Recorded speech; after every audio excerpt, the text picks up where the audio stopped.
What's up, Doc? What's up, Doc? Sa mga hindi nakakilala sa akin, ako nga pala si CALOY. In times like this, you need this. Ngayon, ituturo ko naman sa inyo paano maglagay ng mga theme, mga images, mga backgrounds sa inyong HTML. Oh my God! Kaya samahan niyo ako at gawin natin ang assignment.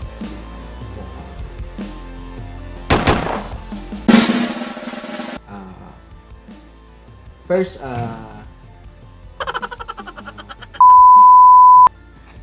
step, maghanap tayo ng magandang images or background sa Google. Kunwari, gagawa tayo ng website ng isang organization. Example lang to. Example, gagawin ko yung website ng PNP. Kaya, ito. Type natin PNP PNG. Ito yung logo natin na gagamitin. Then, save natin. Dito na lang sa desktop. Tapos, maghanap tayo ng wallpaper na pang background natin. Ito na lang. Lead PNP. Yan. Bagal lang yung internet natin dito eh. Visit. 2 hours later. Ito. Save natin sa desktop ulit. Yan. Tapos gawa tayo ng folder niya.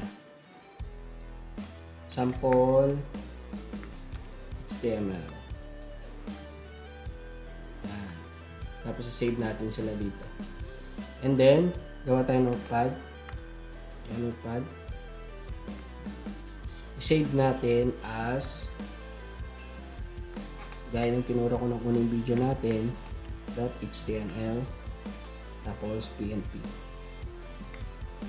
Okay, tayo sa desktop, tapos ito tayo sa sample HTML. Yan, gawa tayo ng yan, save natin dito.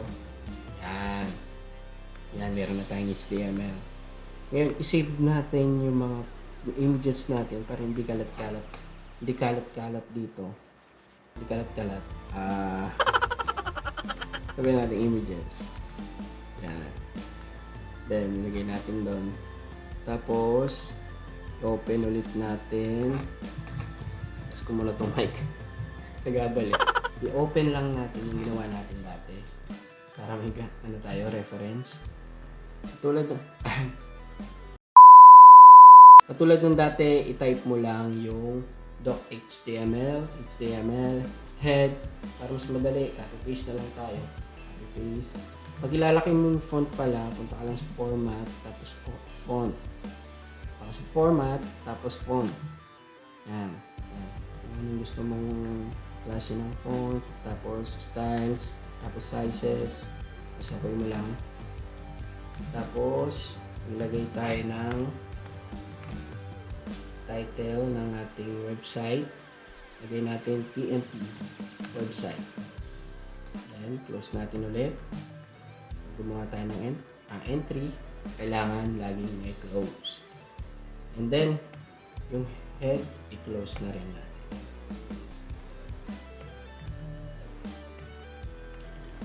Ito na yung body.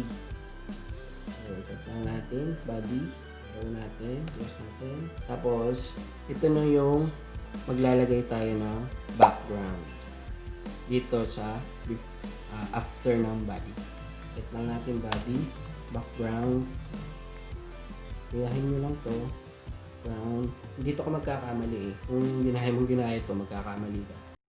Kailangan yung file name niya ay same lang dun sa ikakabit o ilalagay mo dito. Sa ang folder natin ilalagay. Diba sa images? Open natin. Ayan, dito atin siya ilalagay sa images. Open natin. Palitan na lang natin to ng PNP BG na lang. Background. Ayan. Para madaling mo yan. Kopyahin. Ayan. Tapos lagay natin dito PNP BG dot JPEG. Dapat gayang-gaya ng file name niya para ma-read mo system.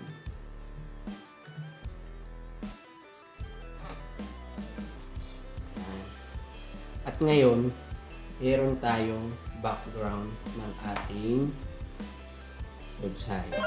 Kailangan natin tingnan natin kung ano yung kakalabasan ng website natin na bago. Ngayon, maglagay ulit tayo ng headings niya. Tulad ng dati, each one. Hayaan na natin muna yung font size, font face, font color. Hayaan muna natin yun. Maglagay muna tayo, PNP. Philippine National Police.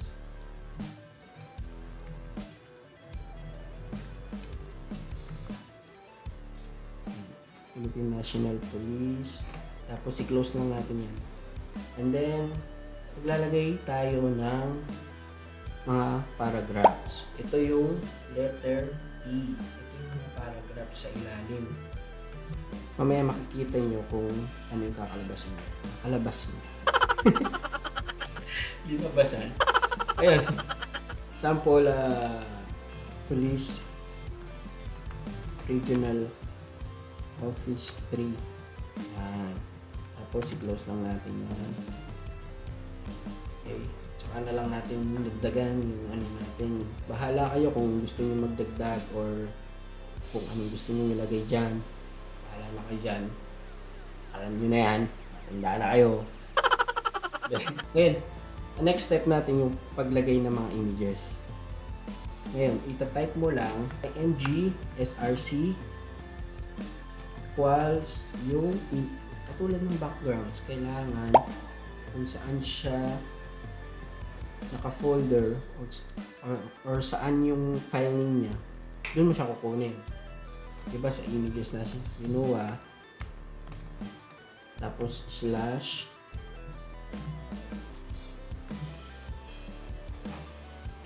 pick na lang lagyan natin. Pick.png naman siya. Tapos close lang natin. Then close natin yung body and HTML.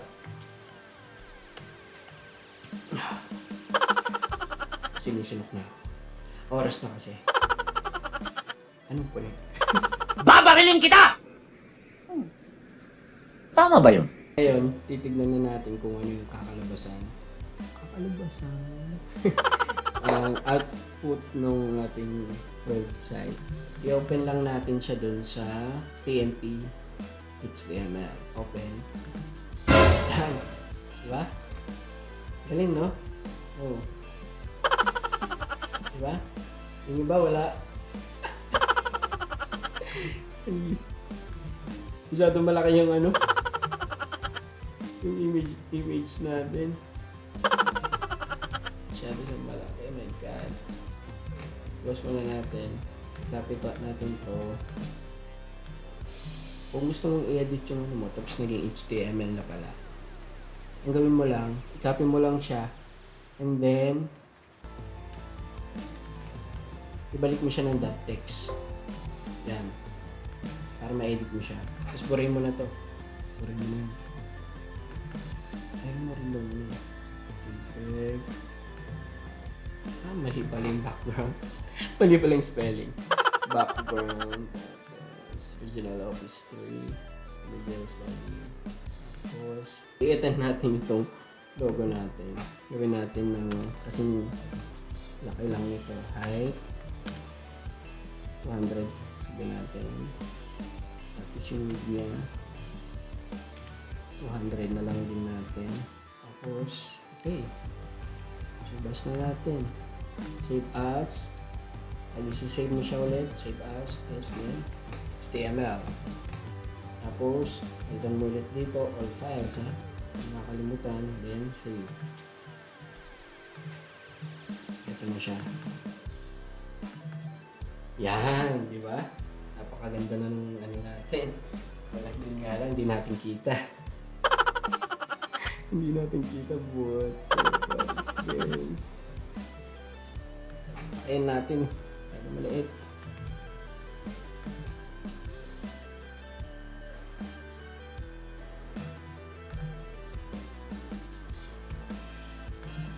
Okay. Palitan natin yung color ng mga font. Font color.